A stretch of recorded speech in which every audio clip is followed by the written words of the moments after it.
أعوذ بالله من الشيطان الرجيم بسم الله الرحمن الرحيم وأعدوا لهم ما استطعتم من قوة ومن رباط الخيل ترهبون به عدو الله وعدوكم وآخرين من دونهم لا تعلمونهم الله يعلمهم آمنا بالله صدق الله العظيم. وقد ورد في الخبر عن عقبة بن عامر رضي الله عنه أنه قال: سمعت رسول الله صلى الله عليه وسلم وهو على المنبر يقول: وأعدوا لهم ما استطعتم من قوة ألا إن القوة الرمي ألا إن القوة الرمي ألا إن القوة الرمي أو كما قال صلى الله عليه وسلم. அளவிலா அருளாளன், நிகரிலா அன்புடையோன், எல்லாம் வல்ல அல்லாஹுவின் திருப்பெயர் போற்றி என்னுடைய உரையை தொடங்குகிறேன். சலாத்தும் சலாமும் ஈருலகத் தூதர், உலகை திருத்திய உத்தமர், நமது உயிரினும் மேலான நபிகள் நாயகம் ஸல்லல்லாஹு அலைஹி வஸல்லம் அவர்கள் மீதும், அவர்கள் வாழ்க்கையை பின்பற்றி வாழ்ந்த உத்தமர்களான சத்திய சஹாபாக்கள், தாபியீன்கள், தபவு தாபியீன்கள், நல்லோர்கள், மேன்மக்கள் அனைவர் மீதும் என்றென்றும் நிலவட்டுமாக. எல்லாம் வல்ல அல்லாஹுவின் மகத்தான அருளும் அவனுடைய வற்றா பெருங்கருணையும் நம் அனைவர் மீதும், நம்மை சார்ந்த அனைவர் மீதும் என்றென்றும் பொழியட்டுமாக. கண்ணியத்திற்குரிய அல்லாஹுவின் நல்லடியார்களே,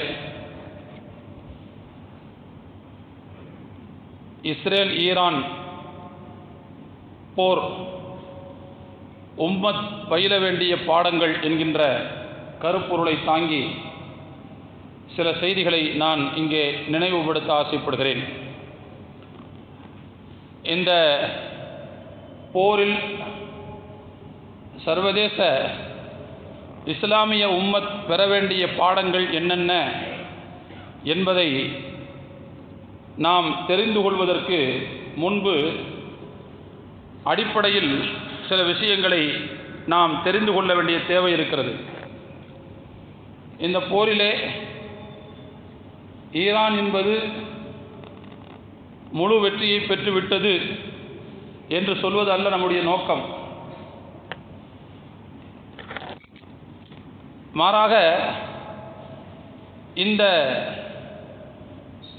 போரில் நடந்த சில விஷயங்கள் நம்முடைய கவனம் பெறத்தக்க வேண்டிய விஷயங்கள். குறிப்பாக சர்வதேச முஸ்லிம் உம்மத் பெற வேண்டிய பாடங்கள், அதை குறிப்பிட்டு உணர்த்துவதுதான் இந்த உரையினுடைய நோக்கம். தோழர்களே, நாம் அந்த பாடங்களை சொல்வதற்கு முன்பு அடிப்படையில் ஒரு விஷயத்தை புரிந்து கொள்ள வேண்டும். இந்த போர்க்களம் தொடங்கும் போது இஸ்ரேல் என்பது களத்தில் அமெரிக்கா என்கின்ற வல்லரசுடன் நின்றது. இஸ்ரேலுக்கு களத்தில் ஆதரவாக அமெரிக்கா இருந்தது. அது அல்லாமல் களத்திற்கு வெளியிலே சர்வதேச அமைப்புகளில் மேற்குலக நாடுகள் அனைத்தும் இஸ்ரேலுக்கு ஆதரவளித்துக் கொண்டிருந்தன. இது இஸ்ரேலை உற்சாகப்படுத்தக்கூடிய அம்சங்கள்.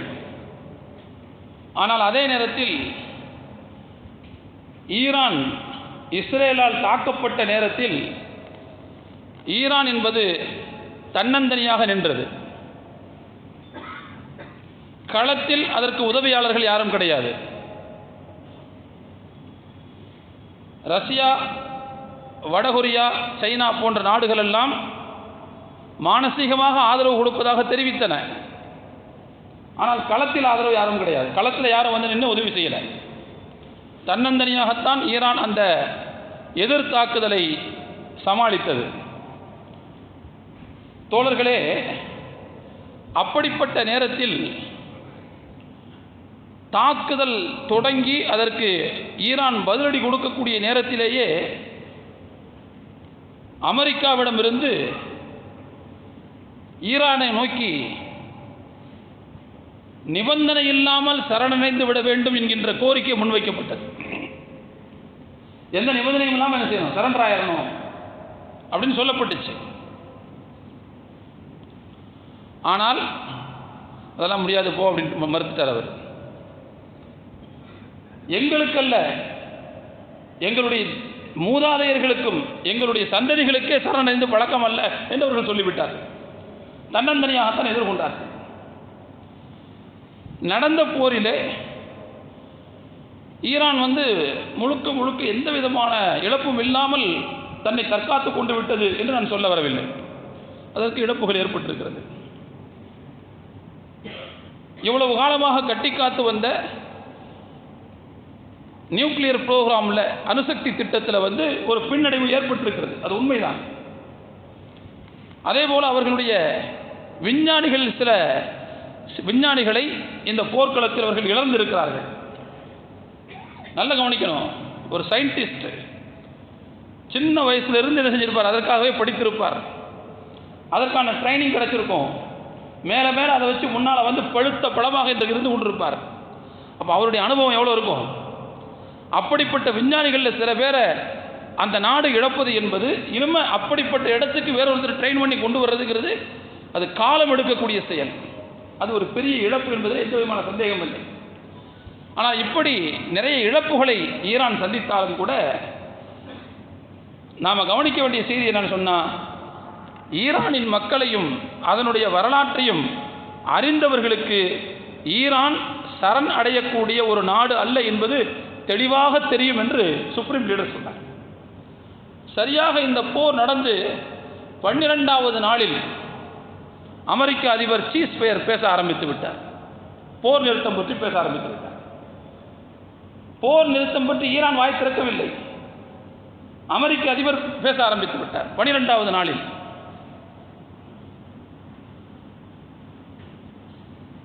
அப்படின்னா அவர் ஏன் ஆரம்பித்திருக்க வேண்டும்? ஏனென்றால் இந்த எதிர்த்தாக்குதலில் ஈரானிடமிருந்து சமாளிக்க முடியாத பல்வேறு சங்கதிகளை இஸ்ரேல் பார்த்திருக்கிறது. எனவே இந்த போர் தொடர்ந்தால் நாம் கட்டி வைத்திருக்கக்கூடிய இன்னும் சில பொய் மாயங்கள் எல்லாம் உலகத்திற்கு அம்பலமாகிவிடும் என்று பயந்து போர் நிறுத்தத்திற்கு வழிகோலுமாறு அமெரிக்காவுக்கு இஸ்ரேல் தான் அழுத்தம் கொடுத்தது. இஸ்ரேல் தான் அழுத்தம் கொடுத்தது. எதுக்கு நாய் அடிக்கணும்? எதுக்கு மலத்தை சுமக்கணும்? தொடங்கினது யாரு? ஈராக் மேல தாக்குதல் தொடங்கினது யாரு? ஏன் பிறகு போர் நிறுத்தத்துக்காக அழுத்தம் கொடுக்க வேண்டும்? அப்படி இருக்கும்போதே போர் நிறுத்தத்திற்கு 2 நாடுகளும் கோரிக்கை விடுத்தார்கள் அப்படின்னு ட்ரம்ப் ஒரு அறிவிக்கை கொடுக்கிறார். ஈரான் தெளிவாக அறிவித்தது, நாங்கள்லாம் நிறுத்த சொல்லலை, எங்கள்கிட்ட அமெரிக்கா தான் கெஞ்சிச்சின்னு சொன்னார். எங்கள்கிட்ட அமெரிக்கா தான் கெஞ்சிச்சு, நாங்கள் நிறுத்தக்கூடிய இடத்திற்கெல்லாம் வரலை, இதை தொடரும் என்று சொன்னால் தொடர்வதற்கு நாங்கள் தயாராக இருக்கிறோம் என்று சொன்னார். ஆக கடைசியில் அருமையான தோழர்களே, ஈரானுடைய அணுசக்தி திட்டங்கள் 3 இடங்களில் அமெரிக்காவினுடைய விமானங்கள் தாக்குதல் நடத்தி கிட்டத்தட்ட 30,000 டன் உள்ள பங்கர் பஸ்டர் குண்டுகள் போடப்பட்டு தாக்குதல் நடத்தப்பட்டிருக்கிறது. ஆனாலும் கூட அதற்கு பதிலடியாக அமெரிக்காவின் ஒரு மத்திய கிழக்கினுடைய தளத்தை, கத்தார் நாட்டில் இருக்கிற தளத்தை பதிலுக்கு இவர்கள் தாக்கி பதிலடியும் கொடுத்திருக்கிறார்கள். இப்படி நடந்து முடிஞ்சு இன்னைக்கு போர் நிறுத்தமாக இருக்குது. இதுல உம்மத்துக்கான பாடம் அப்படின்னு வரும்போது தோழர்களே, முதலாவது ஒரு விஷயத்தை புரிந்து கொள்ள வேண்டும். வலிமையினுடைய உயிர் நாடு என்பது சர்வதேச ஒருமைப்பாட்டில் இருக்கிறது. நான் சொல்ற வார்த்தையை சற்று கவனமாக உள்வாங்குங்கள். சர்வதேச ஒருமைப்பாட்டில் தான் வலிமையின் உயிர் நாடி அமைந்திருக்கிறது. அல்லாஹ் குர்ஆன்ல சொல்வான், வஅதியுல்லாஹ வ ரசூலஹு வலா தனாஸு ஃபதஃப்ஸலு வதذهب ரீஹுக்கும். அல்லாஹ்வுக்கு வழிபடுங்கள், கட்டுப்படுங்கள், அவனுடைய தூதருக்கு கட்டுப்படுங்கள். வலா தனாஸு, நீங்கள் சண்டையிட்டுக் கொள்ளாதீர்கள். அப்படி சண்டையிட்டுக் கொண்டீர்கள் என்றால் ஃபதப்ஷலு, நீங்கள் கோழையாகி விடுவீர்கள். வததஹப ரீஹுக்கும், உங்களுடைய உயிரோட்டம் போயிடும். குர்ஆன் சொல்கிறது. நம்முடைய உயிரோட்டம் எதில் பறி போயிடும்னா, நாம சண்டை போடுறதுல பறி போகும். நாம கொள்ளக்கூடிய கருத்து முரண்பாடுகளில் நம்முடைய வலிமை குன்றிவிடும், நம்முடைய உயிர் நாடி பறி போய்விடும். அதனால அல்லாஹ்வையும் ரசூலையும், அல்லாஹ்வுக்கும் ரசூலுக்கும் கட்டுப்பட்டு அதில் நீங்கள் ஒன்றுபட்டு இருங்கள் என்று திருக்குர்ஆன் சுட்டிக்காட்டுகிறது. அருமையான தோழர்களே, ஈரான் ஆட்சியாளர்களும் சரி, ஈரான் குடிமக்களும் சரி, இந்த வழிகாட்டலை, இந்த கட்டாய கடமையை அவர்கள் தெளிவாக புரிந்து வைத்திருந்தார்கள். சொந்த மக்களின் மனங்களை வென்றெடுத்த ஈரானிய ஆட்சியாளர்கள் ஒரு பக்கம் என்று சொன்னால், ஆட்சியாளர்கள் மீது மகத்தான விசுவாசம் வைத்திருந்த மக்கள் இன்னொரு பக்கம். ஆட்சியாளர்களை விட்டு மக்களை பிரிக்க முடியவில்லை, மக்களிடமிருந்து ஆட்சியாளர்களை பிரிக்க முடியவில்லை. ஆட்சியாளர்கள் மீது மகத்தான விசுவாசம் அந்த மக்களிடத்தில் இருந்தது. அவங்க ஷியா மக்கள் தான். சுன்னத் ஜமாத் சன்னி முஸ்லிம்களிலிருந்து சில கொள்கைகளில் வேறுபடக்கூடியவர்கள் தான். இருந்தாலும் இஸ்லாத்தினுடைய கொள்கைகளில் ஒரு கொள்கை பிரிவினர்கள். இதுதான் நம்முடைய நிலைப்பாடு. ஆனால் அவங்கள்ட்ட இருக்கக்கூடிய ஒரு நல்ல அம்சம் பாருங்க, மக்கள் அந்த தலைமையின் மீது மாறாப்பட்டு கொண்டிருக்கிறார்கள், தளராத நம்பிக்கை கொண்டிருக்கிறார்கள். ஈரான் குடிமக்கள் மட்டுமல்ல, எங்கெங்கெல்லாம் ஷியா முஸ்லிம்கள் இருக்கிறார்களோ எல்லோரும் அந்த சர்வதேச தலைமையை ஏற்றுக்கொண்டிருக்கிறார்கள். இஸ்லாம் அதைத்தான் சொல்லுது. நம்மை நாடுகள் பிரிக்கலாம், நாட்டின் எல்லை கூடுகள் நம்மை பிரிக்கலாம், ஆனால் உம்மத் என்கின்ற கட்டுமானம் இருக்கிறது, அதை யாரையும் பிரிக்க முடியாது.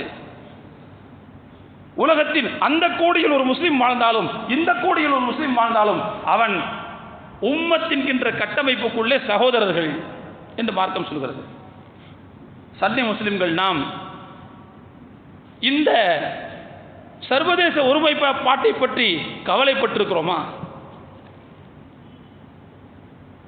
குர்ஆன் சுன்னா பேசக்கூடிய அஹ்லுஸ் சுன்னத் வல் ஜமாத் என்று கொள்கை முழக்கம் போடக்கூடிய நாடுகள், ஆட்சியாளர்கள், பொறுப்பாளர்கள், நிர்வாகிகள், இதை பற்றி நாம் என்றைக்காவது சிந்தித்திருக்கிறோமா? ஷியா மக்கள் இன்றைக்கு நமக்கு மிகப்பெரிய பாடம் எடுத்திருக்கிறார்கள். தோழர்களே, இந்த போர் தொடங்குவதற்கு முன்பு இஸ்ரேலுக்கு 2 நோக்கம் இருந்தது. ஒரு நோக்கம் ஈரானுடைய அணுசக்தி திட்டத்தை அழித்து ஒழிப்பது. இன்னொரு திட்டம் என்னன்னு சொன்னா, ஈரானில் ஆட்சி கவிழ்ப்பை ஏற்படுத்துவது. ஒரு நாட்டில் நடந்துகிட்டு இருக்கிற ஆட்சி எப்படி கவிழ்க்க முடியும் அப்படின்னா, அங்குள்ள மக்கள்கிட்ட புகுந்து, உளவாளிகளாக புகுந்து அவர்களுடைய மனதை கெடுத்து ஆட்சியாளர்களை விட்டு பிரித்தால்தான் அது நடக்கும். அப்படி சில உளவாளிகள், மொசாது உளவாளிகள் ஈரானுக்குள்ளே நுழைந்தும் இருக்கிறார்கள். அவர்களுக்கு தகுந்த தண்டனை கொடுக்கப்பட்டதாகவும் செய்திகளில் நாம் பார்த்தோம். இப்படியெல்லாம் செஞ்சும் கூட அந்த மக்களை ஆட்சியாளர்களிடமிருந்து பிரிக்க முடியவில்லை. ஈரான் குடிமக்கள் மட்டுமல்ல, ஷியா என்கின்ற அந்த கொள்கையை பிரிவை சார்ந்த உலகத்தில் வசிக்கக்கூடிய எல்லா மக்களும் அந்த ஈரான் சுப்ரீம் லீடர் அவர் மீது மாறாத அன்பு வைத்திருக்கிறார்கள், மாறாத பிடிமானம் உள்ளவர்களாக இருக்கிறார்கள். தோழர்களே, குர்ஆன் ஹதீஸ் நமக்கு சொல்லி தந்த சர்வதேச ஒற்றுமை இது. இதை நாம் மறந்துவிட்டோம்.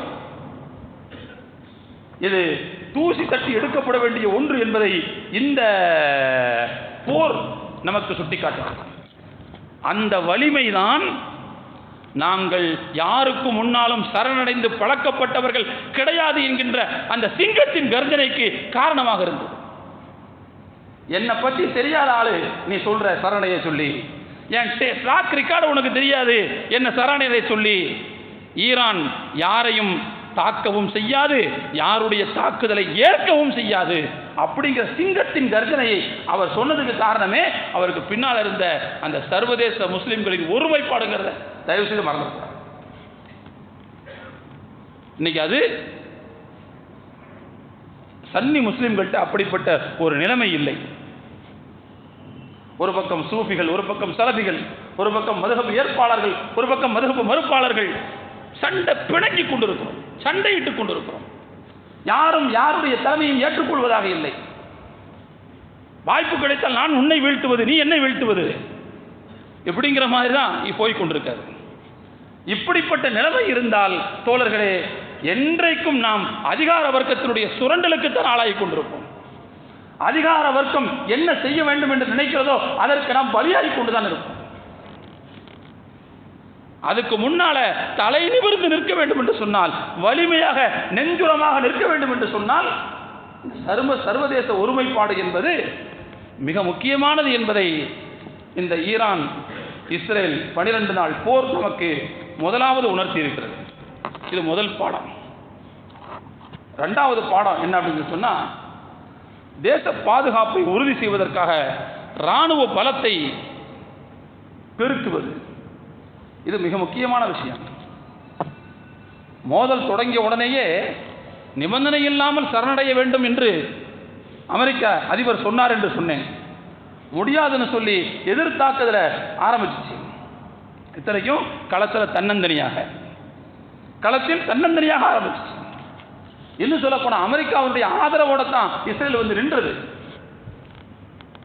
இருக்கின்ற அமெரிக்க அதிபர்களை விட இப்பொழுது இருக்கின்ற அமெரிக்க அதிபர் டொனால்ட் ட்ரம்ப் இஸ்ரேலுக்கு அதிகமாக ஆதரவு கரம் நீட்டிக் கொண்டிருக்கிறார். மற்ற எவரும் கொடுக்காத ஆதரவு கரத்தை இவர் கொடுத்துக் கொண்டிருக்கிறார். இந்தியாவுக்கும் பாகிஸ்தானுக்கும் சண்டை வந்தா இவர் தலையிட்டு பேசி போர் நிறுத்தத்தை கொண்டு வர முடிகிறது. ஈரானும் இஸ்ரேலும் சண்டையிட்டால் இவர் தலையிட்டு பேசி போர் நிறுத்தத்தை கொண்டு வர முடிகிறது. ஆனால் இஸ்ரேல் காசாவுக்கு போர் நடந்தால் அங்கே போர் நிறுத்தத்தை பேசி கொண்டு வர முடியவில்லை, கொண்டு வர மாட்டேங்கிறாரு. ஏன்? அவருக்கு அந்த சக்தி இல்லையா? இருக்குது. இந்த போர் அணையக்கூடாது, தொடர்ந்து எரிந்து கொண்டே இருக்க வேண்டும். காசா முற்றிலுமாக துடைத்தெறியப்பட்டு அது இஸ்ரேல் மண்ணாக மாற வேண்டும் என்று இருக்கிறார் டொனால்ட் ட்ரம்ப். அதான் அவருடைய நோக்கம். மற்ற இடத்துலலாம் சீஸ்பயர் பேசுற அவர் காசா இஸ்ரேல் வாருக்கு சீஸ்பயர் பேச முடியாதா? அப்படின்னா அதிகமான ஆதரவு இஸ்ரேலுக்கு அவர் கொடுக்கிறார் அப்படின்னு அர்த்தம். அதுக்கு இந்த பாருங்க, இங்க போர் நிறுத்தம் முடிஞ்சு போச்சு. போர் நிறுத்தம் வந்ததுக்கு பிறகு இஸ்ரேல் இப்பொழுது காசா பக்கம் கவனம் செலுத்தி அங்கே அடித்துக் கொண்டிருக்கிறார்கள். இதை நிறுத்த முடியாது அவரால். அப்படின்னா இஸ்ரேலுக்கு அதிகமான ஆதரவு கரம் நீட்டக்கூடிய ஒரு அதிபராக, அமெரிக்க அதிபராக டொனால்ட் ட்ரம்ப் நின்று கொண்டிருக்கிறார். ஆனா இத்தனைக்கு பிறகும் இஸ்ரேலுடைய வான் பாதுகாப்பு அமைப்பை, அதனுடைய கூட்டாளிகளுடைய வான் பாதுகாப்பு அமைப்பை துளைத்துக் கொண்டு இலக்குகளை துல்லியமாக தாக்கி இஸ்ரேலை ஒரு கணம் திகைக்க வைத்திருக்கிறது ஈரான் என்பது. தோழர்களே, இதுக்கெல்லாம் என்ன காரணமாக இருக்கும் அப்படிங்கிறத நம்ம புரிஞ்சுக்கணும். அவங்கள்ட்ட இருக்கக்கூடிய தேச பாதுகாப்புக்கான ஆயுத பெருக்கம் என்பதை நாம் மறந்துவிடக்கூடாது. அதில் அவர்கள் செலுத்திய கவனம் என்பதை மறந்துவிடக்கூடாது. திருக்குர்ஆனில் அல்லாஹ் சொல்லுவான், வஅஇத்து லஹும் மஸ்ததாத்தும் மின் குவ்வா, உங்களால் முடிந்த சக்தியை, பலத்தை, பவரை நீங்கள் எப்போதும் தயார் நிலையில் வைத்துக் கொள்ளுங்கள். நல்லா சொல்றேன். இறையாண்மை மிக்க அரசாங்கங்களுக்கு சொல்லக்கூடிய, அரசுகளுக்கு சொல்லக்கூடிய ஒரு கட்டளை இந்த குர்ஆனுடைய வசனம். உங்களால் முடிந்த பலத்தை நீங்கள் தயார்படுத்தி வைத்துக் கொள்ளுங்கள். எப்போதும் தயாராயிருங்க. ஒமிர் ரிபாத்தில் கைல், குதிரையட்டம் பழகிக் கொள்ளுங்கள். துர்ஹிபூன பிஹி அதுவல்லாஹி வ அதுவக்கும் வ ஆகரீன மின் தூனிஹிம் லா தஅலமூனஹும் அல்லாஹு யஅலம். நீங்கள் உங்களுடைய அந்த ஆயுத தயாரிப்பின் மூலமாக அல்லாஹ்வின் எதிரிகளை அச்சுறுத்த வேண்டும், உங்களுடைய எதிரிகளை அச்சுறுத்த வேண்டும். உங்களுக்கு தெரியாத, அல்லாஹ்வுக்கு மட்டுமே தெரிந்த வேறு சில எதிரிகள் இருக்கிறார்கள், அவர்களையும் நீங்கள் அச்சமூட்ட வேண்டும் என்பதற்காக எப்போதும் நீங்கள் ஆயுத பலத்தில் தயார் நிலையில் இருங்கள் என்று அல்லாஹ் சொல்றார். நபி ஸல்லல்லாஹு அலைஹி வஸல்லம் அவர்கள் இந்த ஆயத்தை மெம்பரில் நின்று ஒரு தடவை ஓதுனாங்க. ஓதிட்டு சொன்னாங்க, அலா இன்னல் குவ்வத்த அர்ரம்யு, அலா இன்னல் குவ்வத்த அர்ரம்யு, அறிந்து கொள்ளுங்கள், அல்லாஹ் இந்த ஆயத்திலே சொல்லக்கூடிய பலம் என்பது அம்பு எறிவதை குறிக்கிறது அப்படின்னு சொன்னாங்க. அன்னைக்குள்ள போர் டெக்னாலஜி என்னன்னு சொன்னா வாளை வச்சு வெட்டுறது, வீழ்த்துறது தான். அன்னைக்கு இருந்த கொஞ்சம் அதிகப்படியான டெக்னாலஜி ரசூலுல்லாஹ் சொன்னாங்க, நீங்கள் கொஞ்சம் தூரத்திலிருந்து அடிக்கிறதுன்னு செய்யுங்க, பயன்படுத்துங்க. பக்கத்தில் போய் நீங்கள் சண்டை போடுறது இல்லாமல் கொஞ்சம் தூரத்திலிருந்து அடிக்கிறத நீங்கள் பயன்படுத்த கூட அந்த டெக்னாலஜி ரசூலுல்லாஹ் சொன்னாங்க. அதை நீங்கள் பழகிக் கொள்ளுங்கள், ஈட்டேறிய பழகிக் கொள்ளுங்கள்னு சொன்னாங்க ரசூலுல்லாஹ். குதிரையேற்றத்தை பழகிக் கொள்ளுங்கள்னு சொன்னாங்க. ஏன்னா காலாட்படையாக போய் நிற்கும் போது சேதாரம் அதிகமாக ஏற்படுவதற்கு வாய்ப்பு இருக்கிறது. அதனால் நீங்கள் குதிரைப்படையை தயார் பண்ணிக்கங்க. அப்போ குதிரைப்படை, யானைப்படை இதெல்லாம் மார்க்கம் சொல்லக்கூடிய அம்சங்கள். இறையாண்மை மிக்க அரசுகளுக்கு குர்ஆன் சொல்லக்கூடிய உத்தரவு, கட்டளை இது. அருமையான தோழர்களே, இங்கே நாம் புரிந்து கொள்ள கடமைப்பட்டிருக்கிறோம். அறிஞர்கள் சொல்கிறார்கள், இந்த ஆயத்தின் அடிப்படையில் இஸ்லாமிய அரசு எப்பொழுது செயல்பட்டதோ, எப்பொழுது கவனத்தோடு இருந்ததோ, விழிப்புணர்வோடு இருந்ததோ, அப்போது இஸ்லாத்தின் கொடி என்பது, இஸ்லாத்தினுடைய அதிகார கொடி என்பது இந்த பூமியின் மேற்பரப்பில் பல்வேறு இடங்களில் பறந்து கொண்டிருந்தது. நாடுகளையும் பிரதேசங்களையும் இஸ்லாம் தன்னுடைய கைப்பிடிக்குள் வைத்திருந்தது. அதே நேரத்தில் இன்றைக்கு அறிஞர்கள் சொல்கிறார்கள், இன்றைக்கு முஸ்லிம்கள் இந்த ஆயத்தின்படி செயல்படுவதற்கு தவறிவிட்டார்கள். அவர்கள் சுகபோகத்தில் மூழ்கிவிட்டார்கள், உல்லாசத்தில் மிதந்து கொண்டிருக்கிறார்கள். கிடைத்ததை தின்பது, அனுபவிப்பது, உறங்குவது, இதிலேயே அவர்களுடைய காலம் கழிந்து கொண்டிருக்கிறது. அல்லாஹ் வழங்கிய ஃபர்து கிஃபாயாவா, சமூக கடமையாக இருக்கக்கூடிய இந்த கடமையை அவர்கள் வீணாக்கி விட்டார்கள். எனவே இப்படிப்பட்ட கடமையை வீணடித்த காரணத்தினால் ஒட்டுமொத்த உம்மத்திற்கும் பாதுகாப்பு இல்லாத சூழ்நிலை வந்துவிட்டது. ஒட்டுமொத்த உம்மத்துக்கும் அபாயகரமான சூழ்நிலை வந்திருக்கிறது. அதனால் தான் இன்றைக்கு உம்மத்து படாத பாடுபட்டுக் கொண்டிருக்கிறது. தோழர்களை கொஞ்சம் யோசியுங்கள், கொஞ்சம் யோசியுங்கள். ஒரு நாட்டில் ஆயுத தொழிற்சாலை, சுயமாக இயங்கக்கூடிய ஆயுத தொழிற்சாலை இல்லை. போர்க்கருவிகளின் கருவூலங்கள் அங்கே கிடையாது. அப்படிப்பட்ட ஒரு நாட்டை பார்க்கக்கூடிய எதிரி அந்த நாட்டை ஆக்கிரமிக்க நினைப்பானா, நினைக்க மாட்டானா? அதுதான் நடந்துகிட்டு இன்னைக்கு. முஸ்லிம்கள் பெரும்பான்மையாக வசிக்கக்கூடிய நாடுகளில் உள்ள ஆட்சியாளர்கள் இந்த வசனத்தை செயல்படுத்த தவறிவிட்டார்கள் என்று குற்றம் சாட்டுகிறார்கள். அதனால என்ன ஆகுது அப்படின்னு சொன்னா, நாம ஒட்டுமொத்த சமூகத்தினுடைய பாதுகாப்பை விலையாக கொடுக்க வேண்டிய ஒரு அபாயகரமான சூழ்நிலைக்கு போயிருக்கிறோம். தோழர்களை இதை நாம் இங்கே கவனத்தில் எடுத்துக் கொள்ள கடமைப்பட்டிருக்கிறோம். ஒரு நாட்டினுடைய பாதுகாப்புக்கு ஆயுதம், அதுவும் அந்த ஆயுத உற்பத்தியில் அப்டேஷன் இருக்கு பாருங்க, அப்டேஷன், புத்தாக்கம், அது மிகவும் அவசியமானது. அதில் அப்டேஷன் இல்லைன்னு சொன்னா நமக்கு மேலே இருக்கிற ஒருத்தன் நம்மளை ஏறி மிதித்து தள்ளிட்டு போயிட்டே இருப்பான். தோழர்களே, நமக்கெல்லாம் தெரியும், பழைய விஷயம்தான், ஆனால் இருந்தாலும் சொல்ல வேண்டியது இருக்கிறது. திப்பு சுல்தான் காலத்தில் அவர் ஒரு ராக்கெட் கண்டுபிடிச்சார். அவர் 2ஆம் மைசூர் போரில் அந்த ராக்கெட் பயன்படுத்தப்பட்டுச்சு.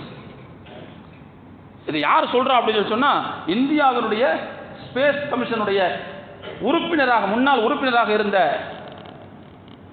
அவர் பேர் கூட ரோடம் நரசிம்மா, ஸ்பேஸ் சயின்டிஸ்ட். அவர் ஸ்பேஸ் சயின்டிஸ்ட். அது இல்லாமல் ஸ்பேஸ் இன்ஜினியரிங்கில் ஒரு கல்லூரியில் ப்ரொஃபஸராகவும் இருந்தார். அவர் சொல்லக்கூடிய செய்தி என்ன சொல்றாருன்னா, திப்பு சுல்தானால் பயன்படுத்தப்பட்ட ராக்கெட்டை கிழக்கிந்திய கம்பெனியின் இராணுவத்தால் சமாளிக்க முடியவில்லை. அன்னைக்கு அவன் இருந்தது ரைஃபிள், ஒரு 100 மீட்டர் 200 மீட்டர் முன்னால் சுடுவான். ஆனால் இவர் தயாரித்த ராக்கெட் இருக்குது பாருங்க, தூரத்திலிருந்து அனுப்ப முடியக்கூடிய ராக்கெட். அதை பற்றி ஆய்வு செய்த ப்ரொஃபஸர் ரோடம் நரசிம்மா சொல்றாரு, 1000 கஜம் வரைக்கும் அது பாயும் என்று சொல்றாரு. 1000 கஜம், கஜம்ங்கிறது மீட்டருக்கு கொஞ்சம் கம்மி, கிட்டத்தட்ட 1 கிலோமீட்டர் கணக்கு வருது. அப்போ 100 மீட்டர் 200 மீட்டருக்கு முன்னால் அந்த சுட்டுக்கிட்டு இருந்த அந்த இராணுவத்தை திப்பு சுல்தான் என்ன செய்யறாருன்னா, 1 கிலோமீட்டருக்கு அங்கிட்டு இருந்து தாக்குறதுக்கான ஒரு அட்வான்ஸ் டெக்னாலஜியை கண்டுபிடிக்கிறார். அது பயன்படுத்தப்பட்டுச்சு. அது எங்க பயன்படுத்தப்பட்டுச்சு தெரியுமா? 2ஆம் மைசூர் போரில் கிட்டத்தட்ட 1780 84 வரைக்கும் 4 ஆண்டுகள் நடந்த போர்களைத்தான் 2ஆம் மைசூர் போர் என்று சொல்கிறார்கள். பல இடங்களில் நடந்தது. அதில் நம்முடைய காஞ்சிபுரத்துக்கும் அரக்கோணத்துக்கும் இடையில ஒரு ஊர் இருக்குது, பொலிவலூர்னு நினைக்கிறேன். அந்த ஊரில் நடந்த சண்டையில் தான் முதல்ல திப்பு சுல்தானால் தயாரிக்கப்பட்ட அந்த ராக்கெட் முதல்ல பயன்படுத்தப்பட்டுச்சு. அந்த போரில் கிழக்கிந்திய கம்பெனி பின்வாங்கி ஓடியது. கர்னல் ஆர்தர் வெல்லஸ்லி பிரபு பயந்து போய் பின்வாங்கி ஓடினார். அந்த மாதிரிகளை எடுத்து பிரிட்டிஷ் கவர்மெண்ட்டுக்கு அனுப்பி வச்சார், லண்டனுக்கு அனுப்பி வச்சார், பிரிட்டனுக்கு அனுப்பி வச்சார். தோழர்களே, அதனுடைய அப்டேட்டட் வெர்ஷன் இருக்கு பாருங்க, அப்டேட்டட் வெர்ஷன். அதைத்தான் தோழர்களே மேற்குலகத்தினுடைய ராக்கெட் தொழில்நுட்பத்திற்கு அடிப்படையாக அமைந்தது. திப்பு சுல்தானுடைய அந்த ராக்கெட் தான் ஒட்டுமொத்த ஐரோப்பாவுடைய ராக்கெட் தொழில்நுட்பத்திற்கு முன்மாதிரியாக அமைஞ்சிச்சு. ஒரு பெரிய வேடிக்கை என்னன்னு சொன்னா, திப்பு சுல்தான் தயாரித்த இந்த ராக்கெட் பயன்பாட்டினால இங்கே கிழக்கிந்திய கம்பெனி, ஆங்கிலேயர்கள், பிரிட்டிஷார்கள் இங்கே பின்வாங்கி ஓடினார்கள். கர்னல் வெல்லஸ்லி பிரபு இங்கே பின்வாங்கி ஓடுறாரு. ஆனால் இதே வெல்லஸ்லி ஒரு 25 வருஷத்தில் மாவீரன் நெப்போலியனை வீழ்த்துகிறார். வாட்டர்லூ போரில் மாவீரன் நெப்போலியனை வீழ்த்துகிறார். நெப்போலியனுடைய கனவு என்ன தெரியுமா? ஒட்டுமொத்த ஐரோப்பாவையும் என்னுடைய ஆளுகைக்கு கீழே கொண்டு வர வேண்டும் என்பதுதான் அவருடைய மிகப்பெரிய கனவாக இருந்து கொண்டிருந்தது. அப்படிப்பட்ட மாவீரனை வாட்டர்லோ என்கின்ற இடத்தில் வைத்து இதே வெல்லஸ்லி வீழ்த்துகிறார்.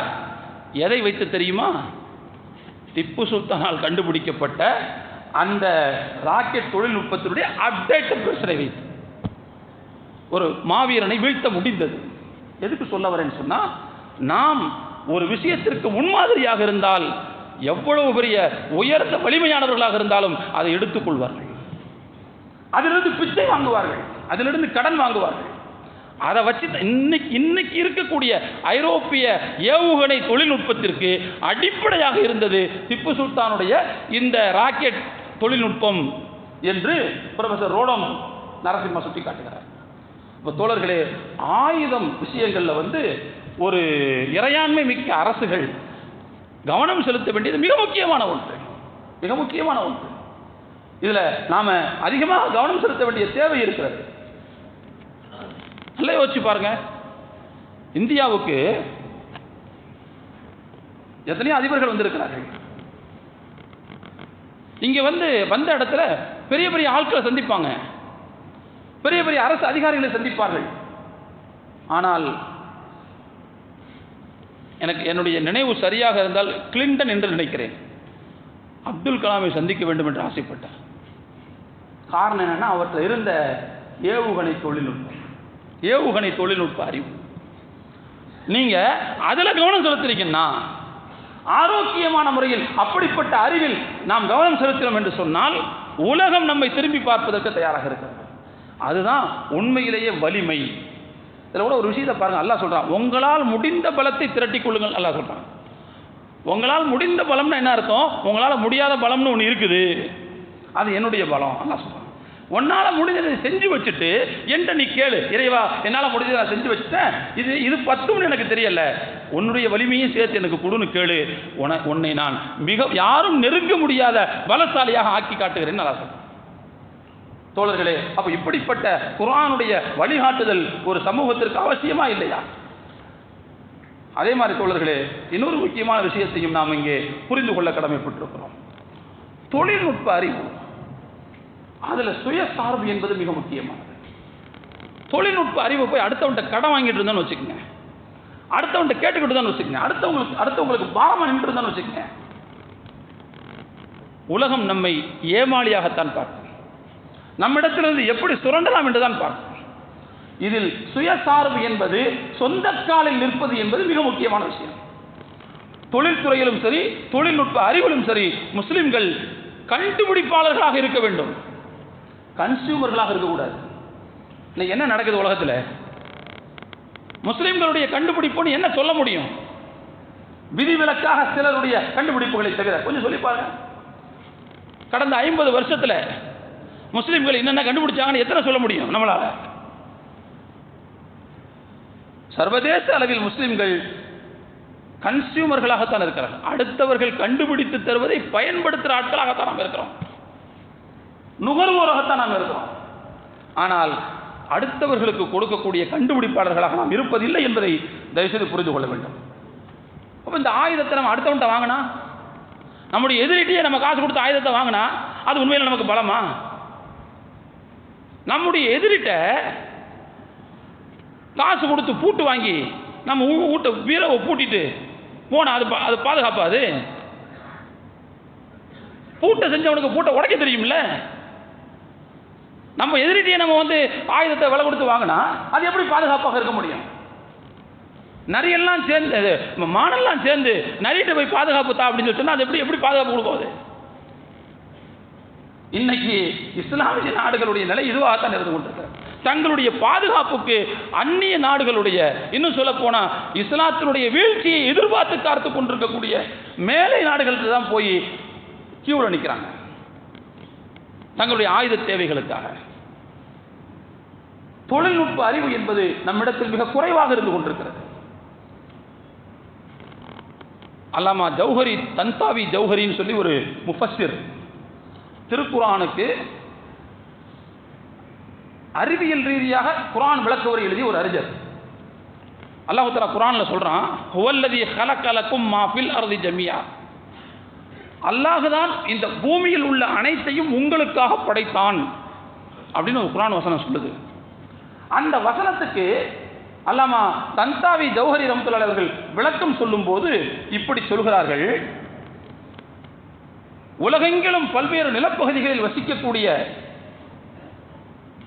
முஸ்லிம்கள் மீது இந்த வசனம் ஒரு கடமையை பதிவு செய்கிறது. உங்களுக்காகத்தான் நாம் படைச்சிருக்கேன்னு நல்லா சொல்றான். குர்ஆன் யாருக்கு வந்தது? மனிதர் எல்லோருக்கும் வந்தது. ஆனால் அதை வைத்து பயன்பெறக்கூடியவர்கள் யார்? முஸ்லிம்கள் மட்டும்தான். அப்போ முஸ்லிம்களை பார்த்து குர்ஆன் சொல்லுது, பூமியில் இருக்கிற எல்லாத்தையும் உனக்கு தான் படைச்சிருக்கேன் அல்லாஹ் சொல்றான். அவர் சொல்றார், அல்லாஹு தஆலா உங்களுக்காக படைத்தேன் என்று நம்மை கூப்பிட்டு சொல்கிறான்.